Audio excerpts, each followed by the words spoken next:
Welcome friends, आप सभी का फिर से एक बार स्वागत है क्रेजी फोर मूवीज में। आज हम बात करने वाले हैं इस हफ्ते थिएटर्स में रिलीज हुई रक्षित शेट्टी, रुक्मिणी वसंत और Chaitra starrer Kannada romantic drama film यानी कि सप्त सागर दाचे लो साइड बी के बारे में। तो साइड ए की तरह यहाँ पर साइड बी भी मेरे लिए फिर से एक बहुत ही कमाल का एक्सपीरियंस साबित होती है। राइटिंग, स्टोरी टेलिंग और परफॉर्मेंस हर एक डिपार्टमेंट में फिर से ये पूरी टीम जो है हमें इंप्रेस करने में कामयाब रहती है। हाँ, ये कह सकते हैं कि साइड ए में आपको एक जो सिनेमैटिक मूड देखने को मिलता है, जो ट्रीटमेंट देखने को मिलता है, वो यहां पर साइड बी में देखने को नहीं मिलेगा। कुछ चीजें हो सकता है कि आपको ट्रीटमेंट वाइज, प्रेजेंटेशन वाइज थोड़ा सा सरप्राइज कर सकती है, बट जो एक्चुअल एसेंस था फिल्म का वो कहीं पर खोता नहीं है। और फिल्म यहां पर देखा जाए तो एक कदम आगे निकलकर और ज्यादा इंगेजिंग साबित होती है। यहां पर साइड बी की राइटिंग मुझे ज्यादा और इंप्रेसिव इसीलिए लगती है क्योंकि यहां पर कहानी के अंदर बहुत कुछ चल रहा होता है। शुरुआत से ही जो है देखा जाए तो यहां पर कैरेक्टर्स काफी सारे आ चुके हैं, नए रिलेशंस डेवलप हो रहे हैं, कहानी एक बिल्कुल ही नए मोड पर जा चुकी है। इतनी सभी चीजें होने लगती है कि यहां पर शुरुआत से ही फिल्म जो है बहुत ही इंटरेस्टिंग नजर आने लगती है और शुरुआत से ही एक जो इंगेजिंग फैक्टर है फिल्म के अंदर वो आ जाता है। पर असली मैजिक ये है कि इन सभी चीजों के साथ भी जो है फिल्म के अंदर जो मनु का जो कैरेक्टर है, उस कैरेक्टर के अंदर का जो ह्यूमन नेचर है, उस कैरेक्टर का जो नजरिया है, अब अपनी परिस्थिति को देखने का जो नजरिया है, यहां पर मनु और प्रिया के जो रिलेशन है, उस रिलेशनशिप है, उसका जो करंट स्टेटस है, हर एक चीज को यहां पर बहुत ही एक प्रैक्टिकल राइटिंग के साथ, बहुत ही डेप्थ के साथ जो है यहां पर पेश किया गया है। देखिए, आगे वीडियो के अंदर हो सकता है कि मैं फिल्म के कुछ छोटे मोटे मोमेंट्स को यहां पे डिस्क्राइब करने की कोशिश कर सकता हूं, जिसके अंदर मेरी कोशिश तो पूरी रहेगी कि कहीं पर भी आपका कोई मेजर स्पॉइलर ना हो। हालांकि मेकर्स ने तक जो है ट्रेलर के अंदर ही काफी कुछ ऑलरेडी दिखा दिया, क्योंकि उन्हें पता है कि सिर्फ ट्रेलर देखने से, सिर्फ मुंह जुबानी बोलने से जो है इस फिल्म का मजा ना ही बढ़ाया जा सकता है, ना ही खराब किया जा सकता है। ये एक एक्सपीरियंस है जिसको आप केवल और केवल पर्दे पर देखते समय ही जो है महसूस कर सकते हो। पर फिर भी मेरा काम है बताना, क्योंकि आजकल ऐसा होता है कि छोटा सा सीन भी अगर कोई बता देता है तब भी लोग सोचते हैं कि ये स्पॉइलर हो चुका है। तो आगे आपकी मर्जी है, आपको कंटिन्यू करना है या नहीं करना है इस वीडियो को।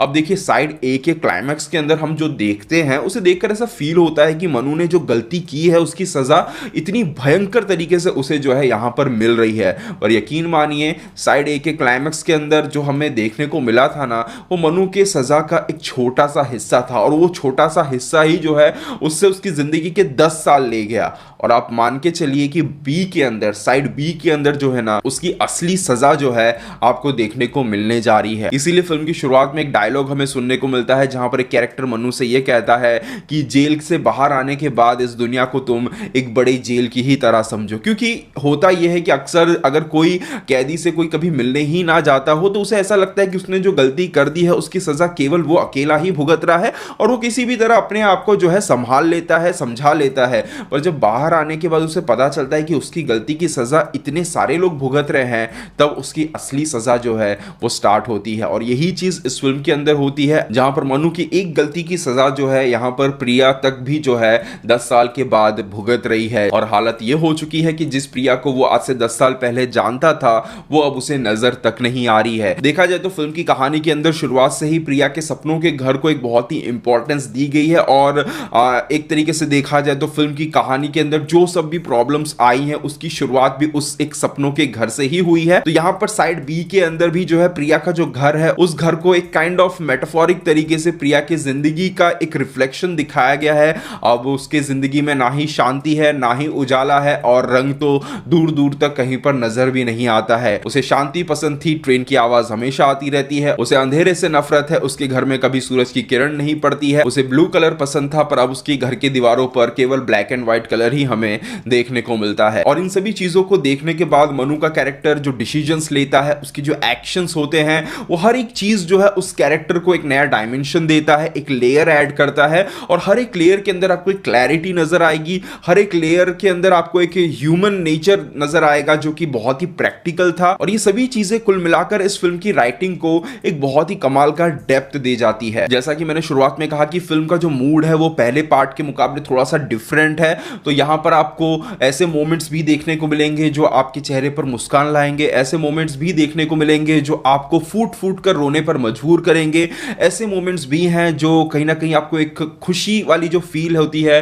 वो भी देंगे। हर एक चीज को जो है यहाँ पर बहुत ही कमाल तरीके से, बैलेंस तरीके से यहाँ पर स्क्रीन प्ले के अंदर डाला गया है। कुछ बहुत ही ब्रिलियंट मोमेंट्स हैं जिनको डिस्क्राइब कर पाना बहुत ही मुश्किल है, जिसमें से मेरा फेवरेट मोमेंट अगर मैं बताऊं, जहां पर पूरी फिल्म के अंदर एक ही एक बार मनु और प्रिया आमने सामने मिलते हैं, उस एक सीन मात्र के अंदर रुक्मिणी और यहां पर रक्षित शेट्टी ने जो परफॉर्मेंस दी है ना, वो सालों साल तक याद रहेगी। आपको लगेगा कि हाँ, आज से कुछ सालों पहले हमने जब 96 फिल्म देखी थी, उसके अंदर विजय सेतुपति ने और त्रिशा ने जिस तरीके की परफॉर्मेंस दी थी जो आज तक याद रखी जाती है, तो वैसा ही कुछ परफॉर्मेंस यहां पर रक्षित शेट्टी और रुक्मिणी वसंत ने दिया है। और वो एक सीन, एक ऐसा सीन था जिसको देखते समय मतलब इमोशंस कहते हैं ना कि यहां तक आ जाते हैं और फूट फूट के रोने का मन करता है पर रो नहीं पाते हैं।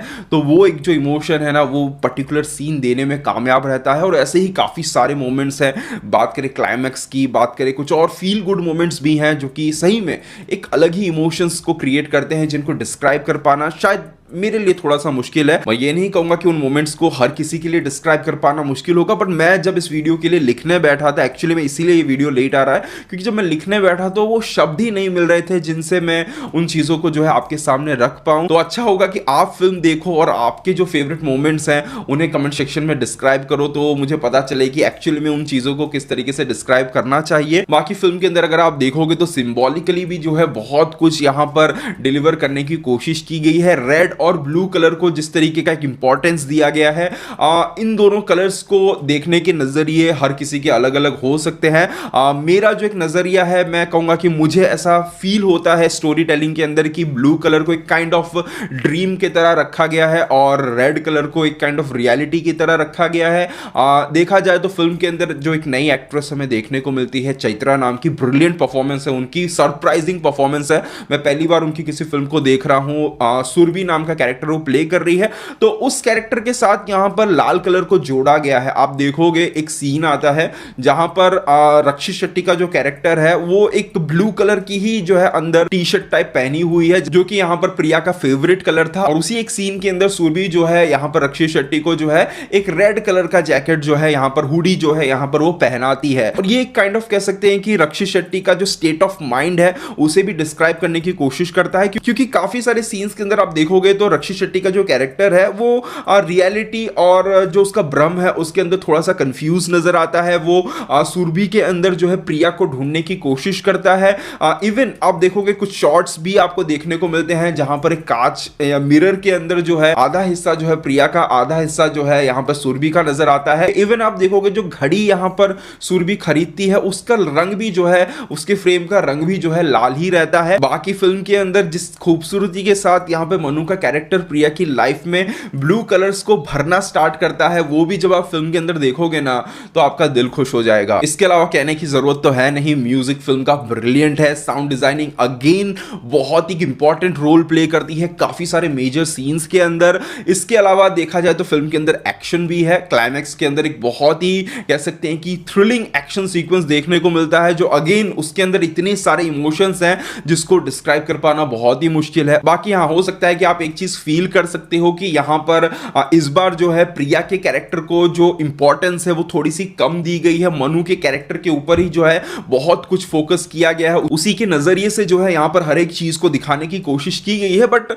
मुझे फील ये हुआ एक पॉइंट के बाद कि यहां पर देखा जाए तो अब कहानी के अंदर जो प्रिया जो पार्ट ए के अंदर हमें देखने को मिली थी, वो प्रिया अब केवल मनु के अंदर ही बची है। मतलब बाहर जो प्रिया है वो मतलब एक नया कैरेक्टर हो चुका है, उसके अंदर वो पुरानी कोई बात है ही नहीं, उसके वो सपने है ही नहीं। तो वो कैरेक्टर, उसका जो सपना था, हर एक चीज जो है अब केवल मनु के अंदर ही बचा हुआ है। तो इसीलिए मुझे ज्यादा प्रॉब्लम यहां पर नहीं हुई कि यहां पर जो है रक्षित शेट्टी के कैरेक्टर को ज्यादा स्क्रीन टाइम दिया गया, ज्यादा इंपॉर्टेंस दी गई। और कह सकते हैं कि रुक्मिणी के कैरेक्टर के जगह यहां पे चैत्रा के कैरेक्टर को जो एक्स्ट्रा स्क्रीन टाइम दिया गया है वो भी बहुत ही कह सकते हैं कि सेटिस्फाइंग था, क्योंकि वो कैरेक्टर अपने आप में बहुत कुछ यहां पर कहने की कोशिश करता है, जो अगेन इस कहानी को एक एक्स्ट्रा डायमेंशन देने में बहुत हद तक जो है कामयाब रहता रहता है। तो ओवरऑल यही कहूंगा कि मुझे पार्ट भी पसंद आया। हो सकता है कि इमोशंस में आते हुए मैंने वीडियो में बहुत कुछ जो है बोल दिया हो, पता नहीं कितना लंबा ये वीडियो बना होगा, और ज्यादा बोलने की कोशिश नहीं करूंगा। कभी और मौका मिलेगा तो बोलेंगे, बात करेंगे। बस यही कहूंगा कि पार्ट ए अगर पसंद आया था तो डेफिनेटली पार्ट बी पसंद आएगा ही आएगा। जरूर देखिए, देखने के बाद अपना एक्सपीरियंस जो है शेयर कीजिए। तो दोस्तों बस यहीं तक था आज का वीडियो। उम्मीद करते हैं वीडियो आपको पसंद आया होगा। वीडियो लाइक जरूर कीजिएगा। मिलते हैं हमारे अगले वीडियो में, तब तक के लिए बाय बाय, टेक केयर।